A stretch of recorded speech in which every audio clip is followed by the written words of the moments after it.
Jeffrey Tucker is a world-renowned author, the director of content for the Foundation for Economic Education, the founder of Liberty.me, and a distinguished honorary member of Mises Brazil. Jeffrey Tucker sat down with Wisconsin International Radio to discuss a variety of topics. All right, joined here today with author Jeffrey Tucker. Thank you for joining me. My pleasure. First off, tell me a little bit about yourself, where you grew up, where you went to school, a little bit about how you got involved in the liberty movement. My family has been in Texas since about 1832, so I have a long history there in southeast Texas region, which is desert mountains, and it looks a little like Afghanistan, actually.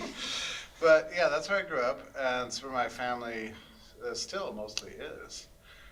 And went to public schools and didn't learn a thing. Went to Texas Tech University, didn't learn a thing. I worked gazillion jobs growing up. I always loved to work. And in fact, I would credit my work experience for almost everything. Until I became a junior in college when I went to Howard University at MacArthur on a MacArthur Academy scholarship, and they gave me everything for free, and I was able to, for 2 years, not work. But by this time, I was actually very interested in learning something. So I just camped out in the library for a couple of years, and that was awesome. And after that, I went to a journalism program in Washington, D.C., which exposed me sort of to the world of politics, and worked at the Center Press Gallery and that sort of thing. After that, went to work for Ron Paul for a couple of years. And 2 years? Oh yeah, maybe. And then entered graduate school at George Mason University in the PhD program and did not finish, but I was economics. So that's economics has always been the focus of my study, but I've always also been interested in the history of ideas, history of politics, history in general, sociology, psychology, everything else. It's an extensive background. Your new book, Right-Wing Collectivism. Yeah. This is your fifth book? Yeah, maybe sixth or seventh, depending on how you consider them. Yeah. Okay, tell us a little bit about your new book. Well, so the purpose of the book is really to, it will extend from a frustration I had that people today are not aware of what statism and collectivism looks like when it's packaged in an anti-leftist sort of cultural format or rubric. And they're unaware of what is in fact one of the great, most successful political movements of the 20th century, which goes by various names: fascism, Nazism, whatever. They don't know what that looks like or what it consists of, because after World War II, after we vanquished the enemy, it kind of went underground, and today people are unaware of it. So when we've seen the rise of the fascist right in Europe and the United States, unfortunately, many people are just confused. It's not just the libertarians, it's everybody. You know, people just don't know what it means when a guy comes up to the podium and says, we really need to have national self-sufficiency in economics, and all of our problems are caused by foreigners, and we need to restrict immigration, and there's lots of dog whistling about culture and nation and race. Combined with a kind of an advertised dictatorship complex, if you give me all the power, I'll manage everything perfectly, that sort of thing. And people look at that and go, huh, that's weird. That's a lot of weird ideas. Oh well, move on. Well, I was curious myself, like what is the heritage of this body of thought? It looks more and more like a body of thought. So I just began to write essays about the topic, and I found one line that Ludwig von Mises had tossed off during an election in 1956. He said, George Friedrich Hegel had ruined German philosophy for a century. There were both left and right-wing branches of Hegelianism. The left-wing branch of Hegelianism landed in Marxism. The right-wing version of Hegelianism landed in Hitler. Okay, so he moves on. Okay, that blew my mind. Wow, is it really that? I mean, is that the intellectual heritage?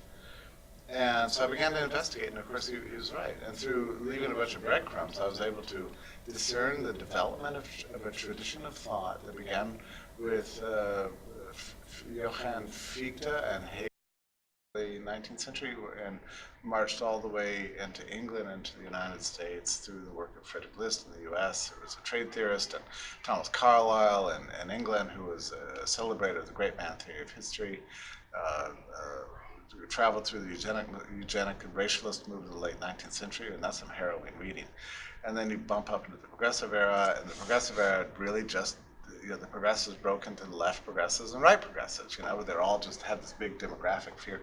I wanted to know where this stuff came from, why it emerged, why people found it compelling, and I traced it all the way up to the end of World War II in the book. The purpose is to sharpen people's instincts, ideological instincts, so we know what we're dealing with. To be against the left is not necessarily to be for freedom. There's right and left-wing versions of totalitarianism. And so that's what the book argues, and I specifically explore the rightist version, because that's the part that probably everybody talks about. I mean, I think you and I and almost everybody else active in liberty circles is very aware of the left and what it's about, right? But we're less attentive to the threat from the right because we don't understand it. The purpose of my book is to help us understand it. Of the great philosophers, who would you say was the most influential to the liberty movement? Well, it depends on what you want to consider the liberty movement, but I would trace it back 500 years. In fact, I like the word liberalism generally because it's a global term, and it is really what we're talking about. And I would say certainly Anglo-Saxon tradition, there's nobody compares with John Locke. In the continental tradition, it was the late scholastics, successors to St. Thomas Aquinas, and working out of Spain. In the U.S., I mean, we all know it's Thomas Jefferson, the great liberal. So I think those are the kind of founding fathers of this worldview.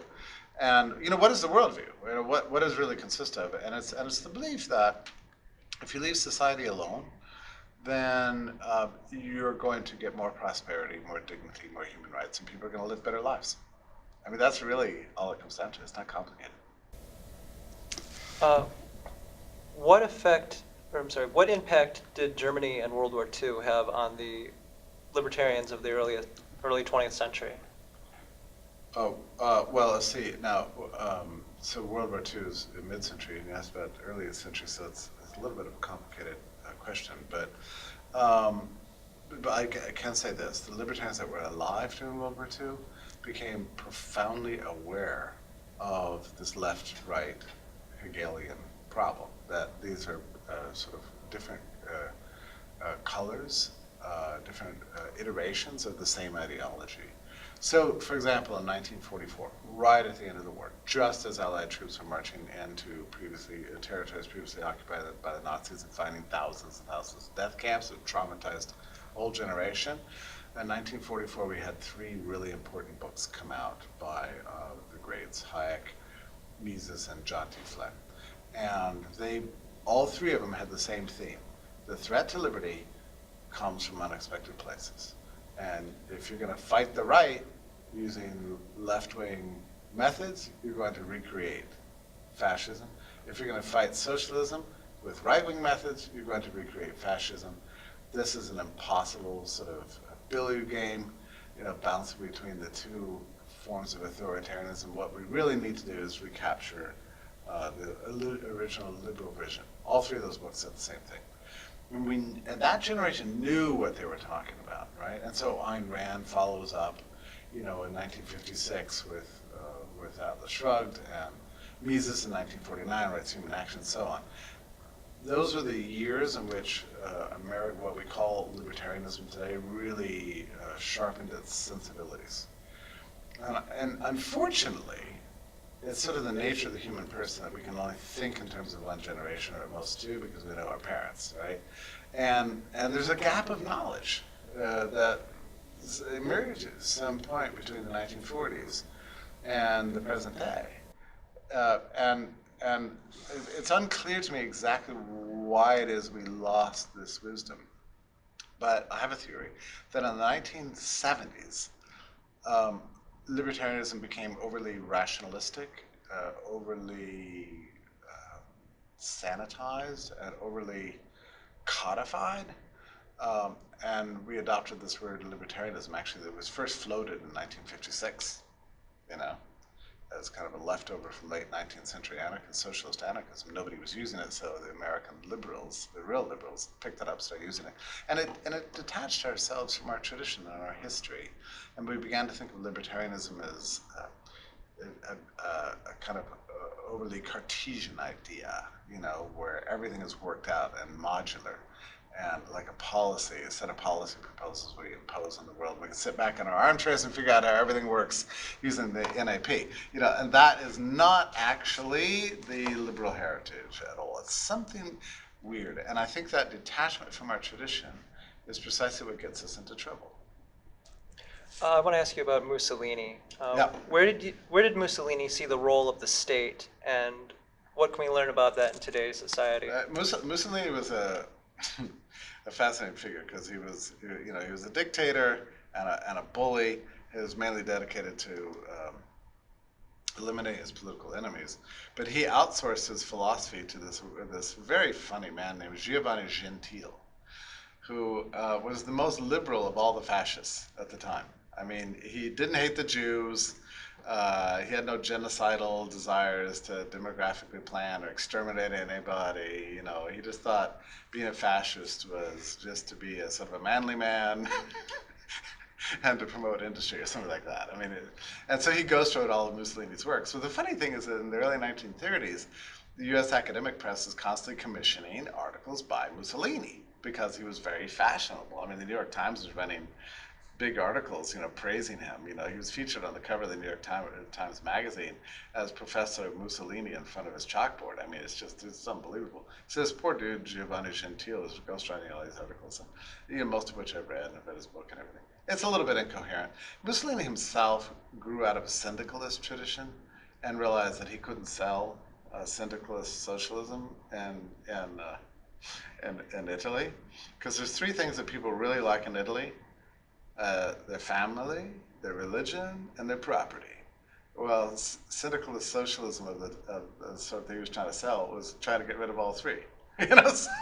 So he just kind of adapted it to purposes of Italian politics. For someone who's never heard of the term, how would you describe, or what is Keynesian economics, and how does it affect the world we live in? Keynesian economics was symptomatic of the time. Actually, in many ways, it's fascist economics. I mean, it emerges in the late 1920s and early 1930s with the extraordinarily unprincipled English aristocrat John Maynard Keynes, later Lord Keynes, who apparently was something like 6'6" and stunningly dashing, and his erudition used to just like take over every cocktail party. He could just walk into a room and dazzle people. That he apparently had a charm that I mean, last time I met with Gottfried Haberler, who was a student of his, and Haberler was actually an opponent of Keynes's theories, but he was so romantically attached to him as a person. Like, he had very fond views and made me sit by his bedside as he was dying to read letters of John Maynard Keynes. It was one of the most grim tasks I ever faced. How would you define the connection between libertarianism and anarchism? Well, I think libertarianism has to imagine the possibility of anarchy, which is not to say that we have a plan for getting there, or that we're sure it's going to create some sort of utopia. But I would say that every good libertarian tries to imagine how the world works in the absence of power. Right? So, like, Hayek was once asked the question, what would happen to society if the state were abolished tomorrow? And his answer was very interesting. He said, not really anything. Not really that much. And that's a pretty good answer, I think. What similarities and differences do you see between the Obama administration and the Trump administration? Different policy priorities for sure. But so here's the problem. A lot of the Obama administration advertised itself one way and behaved another. So it was always advertising itself as multicultural, defending minority rights, universalist, and in favor of peace, and humanitarianism, whatever. You actually look at it, it was a warmongering, it perpetuated a lot of the most terrible policies of the Bush administration. And then Trump comes along. And he's a bully, he's a protectionist, he's a nativist, he's an authoritarian, But there's not that much difference between what Trump has did and what Obama has done in practice, really. I don't really think there's much difference, unless you want to put a lot of premium and value on sort of advertising. I think the U.S. is more popular around the world with Obama, and maybe that counts for something. I don't really know. And you've done some speaking in Australia. Yeah. What's the political climate like there? Everybody's ridiculously friendly. I love Australia. My God, it's the most, except for the drop beers. It's a wonderful place to be.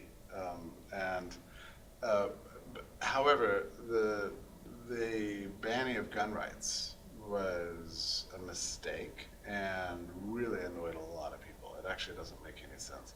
In fact, I don't believe it's going to be sustainable.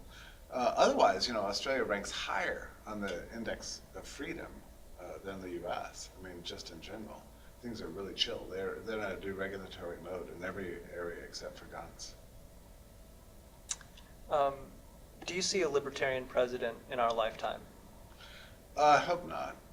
I think it would probably be the most corrupt administration in U.S. history, actually. Yeah. So no, I don't want a libertarian president. Unless you mean LP. There's reasons why a third party can never win the presidency under a democratic system where you have a first past the post majority rule, winner take all.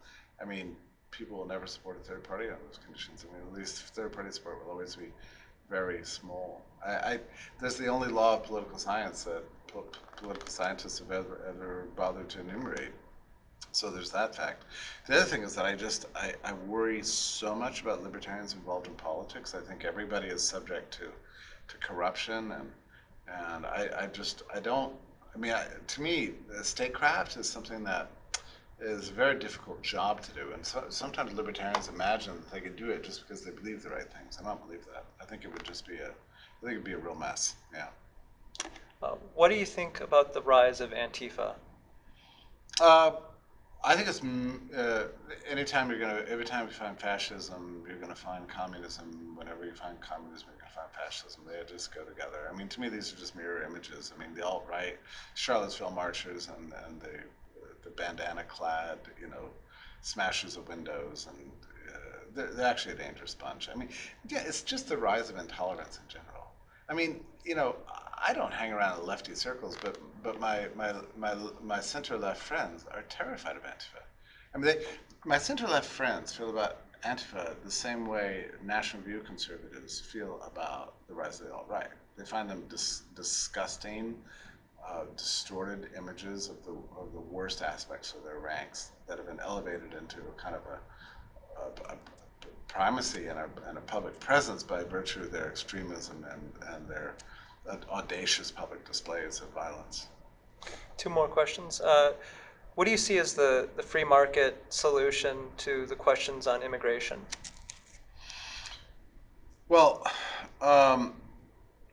yeah. So I'm an open borders guy, but let me add a big however there. So the key to freedom is that it allows heterogeneous populations to get along and do well with each other.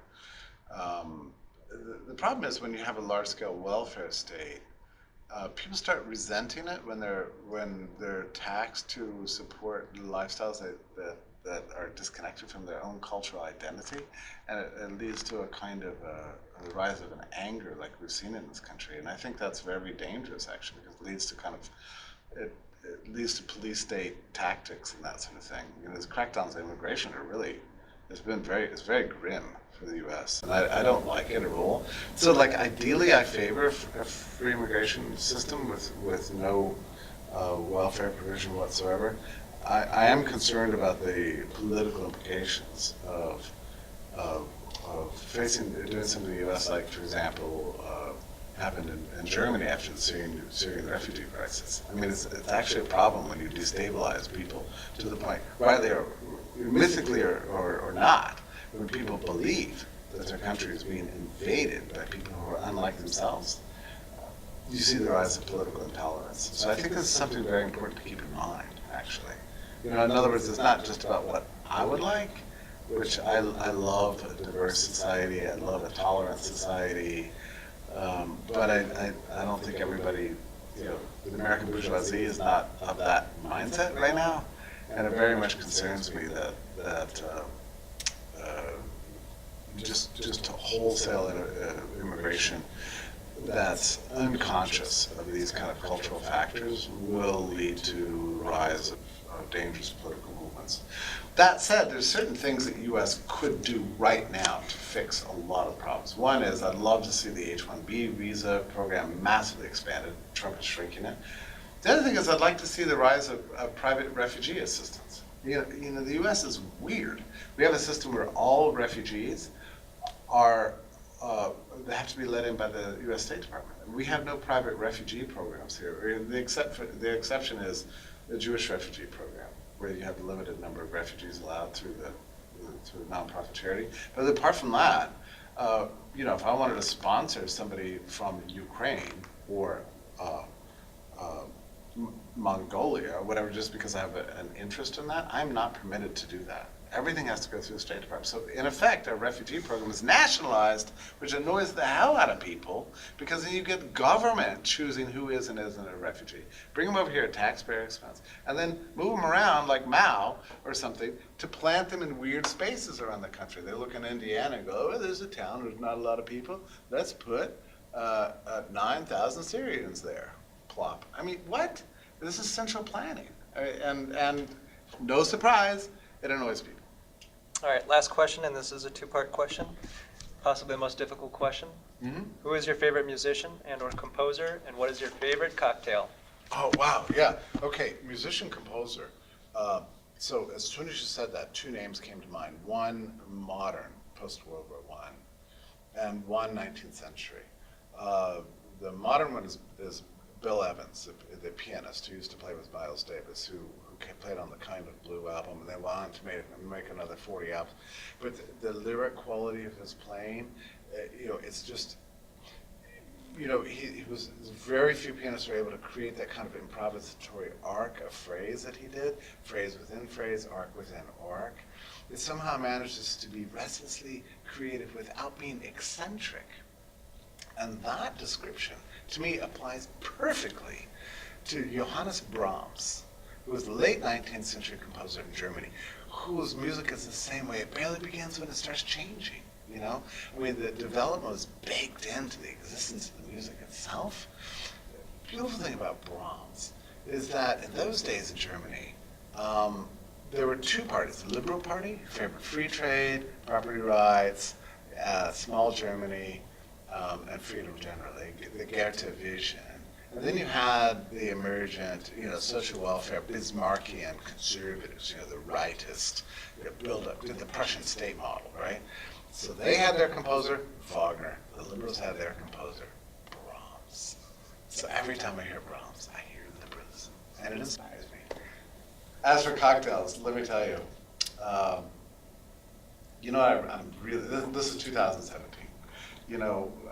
I think at the beginning of the year, a lot of us were panicked about politics, and many of us were drinking the drink of pirates, rum, because we are imagining ourselves as exiles within our own country.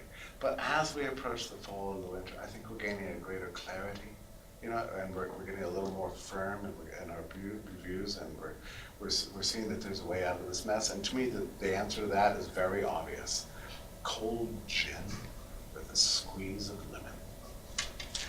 All right, Jeffrey Tucker, thank you for talking with us today. It's my pleasure. Thanks for watching, everybody. If you want to support videos like this, please go to the link attached and donate $1. Thank you.